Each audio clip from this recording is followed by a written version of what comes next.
How to check app time usage on iPhone. To get started, first of all go ahead and open up the Settings application on your phone. Once you're here, keep scrolling down to find Screen Time and tap on it.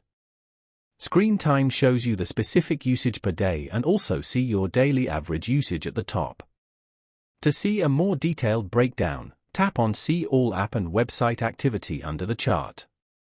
On this screen, you can see the total screen time for this week and the most used sites and apps, showing exactly how much time you've spent on each one by showing their categories or apps and websites. Tap on Utilities, come back and tap on Information and Reading. Select each category to gain a more detailed overview of your activity. Following these steps, you can easily check your app time usage on an iPhone. Thank you for watching. Please leave a like if this tutorial helped you, or leave a comment below if you have any questions related to the video.